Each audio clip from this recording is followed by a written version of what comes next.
ಎಲ್ಲರಿಗೂ ನಮಸ್ಕಾರ. ಎಲ್ಲರೂ ಹೇಗಿದ್ದೀರಾ? ಚೆಂದ ಇದ್ದೀರಾ ಅಂದ್ಕೊಳ್ತೀನಿ. ನಿಮಗೆಲ್ಲ ಕಬ್ಬಾಳಮ್ಮ ಕಿಚನ್ ಚಾನಲ್ಗೆ ಸ್ವಾಗತ. ನಾನಿವತ್ತು ಕ್ರಿಸ್ಮಸ್ ಸ್ಪೆಷಲ್ಲು ಗಲಗಲ ಮಾಡ್ತಾಯಿದ್ದೀನಿ. ಅದಕ್ಕೋಸ್ಕರ ನಾನು 1 ಕಪ್ ಆಗೋಷ್ಟು ಮೈದಾ ಹಿಟ್ಟು ತೊಗೊಂಡಿದ್ದೀನಿ. ಅದರಲ್ಲೇ ಒಂದು ಅರ್ಧ ಕಪ್ ಆಗೋಷ್ಟು ಸಕ್ಕರೆ ಪುಡಿ ತೊಗೊಂಡಿದ್ದೀನಿ. ನಾನಿಲ್ಲಿ ಸಕ್ಕರೆನ ಪುಡಿ ಮಾಡಿ ಇಟ್ಕೊಂಡಿದ್ದೀನಿ. ನಿಮ್ಗೆ ಸಕ್ಕರೆ ಪುಡಿ ಅದ್ರ ಜೊತೆನೇ ಬೇಡ ಅಂದರೆ ಬೇಕಾದ್ರೆ ನೀವು ಪಾಕ ತೆಗೆದು ಹಾಕ್ಬೋದು. ಒಂದೇ ಒಂದು ಮೊಟ್ಟೆ ತೊಗೊಂಡಿದ್ದೀನಿ ಮತ್ತು ಕಲಸೋಕ್ಕೆ ಸ್ವಲ್ಪ ಹಾಲು ತೊಗೊಂಡಿದ್ದೀನಿ. ಈಗ ನಾನು ಇದನ್ನು ಇಷ್ಟೇ ಕಲಿಸ್ಕೊಂಡು ಬರ್ತೀನಿ. ಫಸ್ಟು ಮೈದಾ ಹಾಕ್ಕೊಂಡಿದ್ದೀನಿ, ಸಕ್ಕರೆ ಪುಡಿ ಇದು ಫಸ್ಟ್ ಚೆಂದಾಗಿ ಮಿಕ್ಸ್ ಮಾಡ್ಕೊಬಿಡ್ತೀನಿ. ಇವಾಗ ಸಕ್ಕರೆನೂ ಮೈದಾ ಚೆಂದಾಗಿ ಮಿಕ್ಸ್ ಮಾಡ್ಕೊಂಡಿದ್ದೀನಿ. ಇಲ್ಲೊಂದು ಮೊಟ್ಟೆ ತೊಗೊಂಡಿತ್ತು, ನಾನೆಲ್ಲ ಈಗ ಕಲಿಸ್ಕೊಳ್ತಾ ಇದ್ದೀನಿ. ಮೊಟ್ಟೆ ಬೌಲಲ್ಲಿ ಹಾಕ್ಕೊಂಡು ಯಾಕೆ ಕಲಿಸ್ಕೊಳ್ತೀನಿ ಅಂದರೆ ಒಂದೊಂದು ಸಲ ಮೊಟ್ಟೆ ಒಳಗೆ ಕೆಟ್ಟೋಗ್ಬಿಟ್ಟಿರುತ್ತೆ, ಅವಾಗ ನಮಗೆ ಗೊತ್ತಾಗಲ್ಲ. ಹಿಂಗೆ ಬೌಲಲ್ಲಿ ಹಾಕ್ಕೊಂಡ್ರೆ ಗೊತ್ತಾಗುತ್ತೆ. ಅದಕ್ಕೆ ಈಗ ಮೊಟ್ಟೆ ಹಾಕ್ಕೊಂಡಿದ್ದೀನಿ. ನೀವು ಹಾಲು ಬದಲು ತೆಂಗಿನಕಾಯಿ ಹಾಲು ಹಾಕ್ಬೋದು. ತೆಂಗಿನಕಾಯಿ ಹಾಲು ಹಾಕಿದ್ರೆ ಇನ್ನೂ ಚೆಂದಾಗಿ ಬರುತ್ತೆ.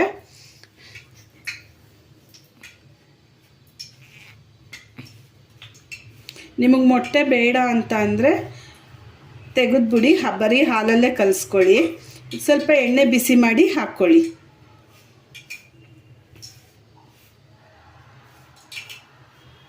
ಈಗ ನಾನು ಸ್ವಲ್ಪನೇ ಹಾಲು ಹಾಕ್ಕೊಂಡು ಕಲಿಸ್ಕೊಳ್ತೀನಿ. ಇದು ಕಾಯಿಸಿ ಆರಿಸಿರೋ ಹಾಲು.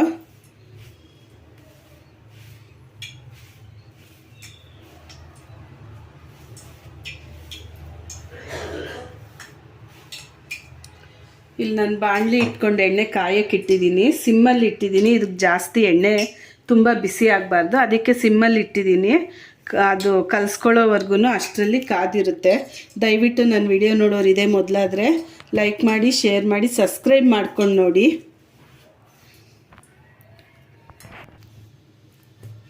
ನೋಡಿ, ನಾನೀಗ ಹಿಟ್ಟು ಕಲಿಸ್ಕೊಂಡು ಬಂದಿದ್ದೀನಿ. ಈಗ ಹಿಟ್ಟನ್ನ ಇಷ್ಟಿಷ್ಟೇ ಉಂಡೆ ಸಾಕು.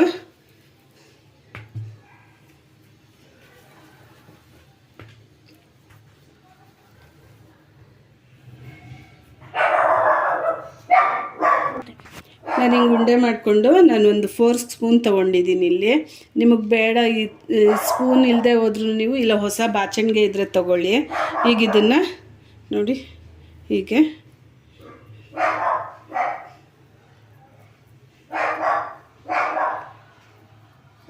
ಈಗ ಮಾಡಿಕೊಂಡು ಹೀಗೆ ಸುತ್ಕೊಂಡು ಬಂದರೆ ಈಗ ಬರುತ್ತೆ ಶೇಪು. ಅದನ್ನು ಒಂದೊಂದೇ ನಾನು ಇದರಲ್ಲಿ ಇಟ್ಕೊಳ್ತೀನಿ. ಚಿಕ್ಕದಾಗಿ ತೊಗೊಂಡ್ರೆ ಸಾಕು, ಸ್ಪೂನ್ ಚಿಕ್ಕದಾಗಿರೋದ್ರಿಂದ. ನಾನು ಹೊಸ ಬಾಚಣಿಗೆ ಇದೆ, ಅದರಲ್ಲೂ ಮಾಡಿ ತೋರಿಸ್ತೀನಿ.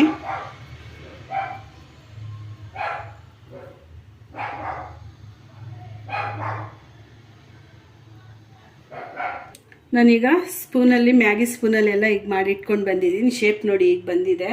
ಇಲ್ಲಿ ಎಣ್ಣೆಗೆ ಹಾಕ್ತಾಯಿದ್ದೀನಿ ನಾನು. ನೀವೆಲ್ಲ ಒಟ್ಟಿಗೆ ಈ ಥರ ಮಾಡಿ ಇಟ್ಕೊಂಡು ಹಾಕ್ಕೊಳ್ಳಿ, ಆವಾಗ ಸರಿ ಹೋಗುತ್ತೆ. ತುಂಬ ಮಂದ ಮಾಡ್ಕೋಬೇಡಿ, ತೆಳ್ಳಗೆ ಇರಲಿ. ಮತ್ತು ಸೇಮ್ ಇದೇ ಥರ ನೋಡಿ ತೋರಿಸ್ತೀನಿ ನಾನು. ತುಂಬ ಮಂದ ಮಾಡ್ಕೊಳಕ್ಕೆ ಹೋಗಬೇಡಿ, ತೆಳ್ಳಗಿರಲಿ. ಈಗಂದರೆ ಬರ್ತಾ ಇರುತ್ತೆ. ಲಾಸ್ಟ್ನಲ್ಲಿ ಸ್ವಲ್ಪ ಪ್ರೆಸ್ ಮಾಡ್ಕೊಬಿಡಿ. ನಾನೆಲ್ಲ ಇದೇ ರೀತಿ ಮಾಡ್ಕೊಂಡು ಬರ್ತೀನಿ.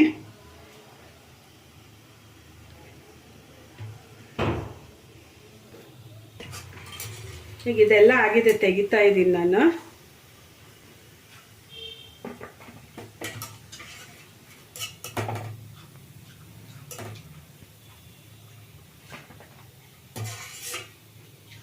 ನಾನು ಸಿಮ್ಮಲ್ಲೇ ಇಟ್ಟು ಬೇಯಿಸಿದ್ದೀನಿ. ಆಗಲೇ ಚೆಂದಾಗಿ ಬೇಯೋದು. ಈ ಕಲರ್ ಬರಬೇಕು. ಮತ್ತು ಉಳಿದಿರೋದೆಲ್ಲ ನಾನು ಹಾಗೆ ಮಾಡಿಟ್ಕೊಂಡಿದ್ದೀನಿ, ಹಾಕ್ತಾಯಿದ್ದೀನಿ.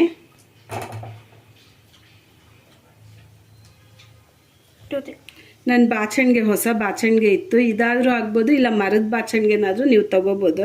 ನೋಡಿ, ಬಾಚಣಿಗೆನಲ್ಲಿ ಮಾಡಿ ತೋರಿಸ್ತೀನಿ ನಾನು. ಹೇಳಿದೆ ಆದಷ್ಟು ತೆಳ್ಳಗೆ ಮಾಡ್ಕೊಳ್ರಿ ಅಂತ. ತೆಳ್ಳಗೆ ಮಾಡಿಕೊಂಡ್ರೆ ಚೆಂದಾಗಿ ಬರುತ್ತೆ ಅಂತೇಳಿ. ಈಗ ಇದನ್ನ ಹಿಂಗೆಲ್ಲ ಮಾಡಿಬಿಟ್ಟು ಹಿಂಗಂದರೆ ಸ್ವಲ್ಪ ಬಾಚಣಿಗೆಗೆ ಎಣ್ಣೆ ಸವರ್ಕೊಳ್ರಿ. ಹಿಂಗಂದರೆ ನೋಡಿರಿ ಎಲ್ಲ ಹಿಂಗೆ ಬರುತ್ತೆ ನೋಡಿ, ಎಷ್ಟು ಚೆಂದಾಗಿ ಬಂತು. ಹಾಗೆ ಮಾಡಿ ಮಾಡಿ ನಾನು ಇಟ್ಕೊಳ್ತೀನಿ.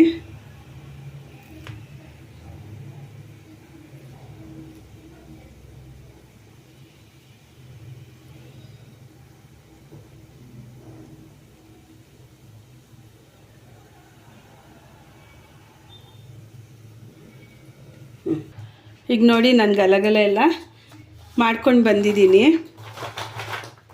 ಇದು ನೀವು 1 ತಿಂಗಳು ಗಟ್ಟಲೆ ಬೇಕಾದರೂ ಇಟ್ಕೊಂಡು ತಿನ್ಬೋದು, ಏನೂ ಆಗಲ್ಲ, ಅಷ್ಟು ಚೆಂದ ಇರುತ್ತೆ. ನೋಡಿ ಸೌಂಡ್ ನಿಮಗೆ ಕೇಳಿಸ್ತಾ ಇರ್ಬೋದು ಹೆಂಗೆ ಬರುತ್ತೆ ಅಂತ. ನೋಡಿ ಒಳಗೆಲ್ಲ ಮೆತ್ತು ಇರುತ್ತೆ, ಕ್ರಿಸ್ಪಿನೂ ಅಷ್ಟೇ ಚೆಂದ ಇದೆ ಹೊರಗಿಂದ. ನೀವು ಮನೆಯಲ್ಲಿ ಮಾಡ್ಕೊಳ್ಳಿ. ಹೀಗೇ 1 ಲೋಟ ಹಾಕಿದ್ರೆ ಸಾಕು. ಸಕ್ಕರೆ ನಿಮಗೆ ಅರ್ಧ ಬೇಕು ಅಂದರೆ ಅರ್ಧ ಹಾಕ್ಕೊಳ್ಳಿ. ಸ್ವೀಟ್ ಸ್ವಲ್ಪ ಜಾಸ್ತಿ ತಿಂತೀನಿ ಅಂದರೆ 3/4 ಭಾಗ ಹಾಕ್ಕೊಳ್ಳಿ. ಮತ್ತು ಹಿಟ್ಟೇನಾದ್ರು ತೆಳ್ಳಗಾದರೆ ನೀವೇನು ಇದು ಮಾಡ್ಕೊಬೇಡಿ, ಇನ್ನು ಸ್ವಲ್ಪ ಹಸಿಟ್ಟು ಹಾಕಿ ನೀವು ಕಲಿಸ್ಕೋಬೋದು. ಸಕ್ಕರೆ ಹಾಕಿರೋದ್ರಿಂದ ಹಿಟ್ಟು ಸ್ವಲ್ಪ ತೆಳ್ಳಗಾಗ್ಬಿಡುತ್ತೆ, ಅದಕ್ಕೆ ಹಾಲು ನೋಡ್ಕೊಂಡು ಹಾಕ್ಕೊಳ್ಳಿ. ಇದನ್ನೇ ಸೇಮ್ ನೀವು ಇದೇ ಥರ ಕಲಿಸ್ಕೊಂಡು ಸಕ್ಕರೆ ಪಾಕ, 1 ಎಳೆ ಪಾಕ ತೊಗೊಂಡು ಅದಕ್ಕೆ ಹಾಕ್ಕೋಬೋದು. ನೀವು ಯಾವ ಥರ ಬೇಕಾದ್ರೂ ಮಾಡ್ಕೋಬೋದು. ತಿನ್ನೋಕ್ಕೆ ಮಾತ್ರ ತುಂಬ ಚೆಂದ ಇರುತ್ತೆ. ಮಕ್ಕಳಿಗೆ ಸುಮ್ಮನೆ ಆಟ ಆಡಬೇಕಾದ್ರೆ, ನೀವು ಕೂತಿರ್ಬೇಕಾದ್ರೆ ಕಾಫಿ ಟೈಮಲ್ಲೆಲ್ಲ ಇದನ್ನು ತಿನ್ಬೋದು. ತುಂಬ ಗರಿ ಗರಿ ಇರುತ್ತೆ, ಚೆಂದ ಇರುತ್ತೆ. ನೀವು ಮನೆಯಲ್ಲಿ ಮಾಡಿ ನೋಡಿ. ದಯವಿಟ್ಟು ನನ್ನ ವಿಡಿಯೋ ನೋಡೋರೆಲ್ಲ ಲೈಕ್ ಮಾಡಿ, ಶೇರ್ ಮಾಡಿ, ಸಬ್ಸ್ಕ್ರೈಬ್ ಮಾಡ್ಕೊಳ್ಳಿ. ಅಲ್ಲೇ ಇರೋ ಬೆಲ್ ಐಕನ್ನ ಒತ್ತಿ. ಧನ್ಯವಾದಗಳು.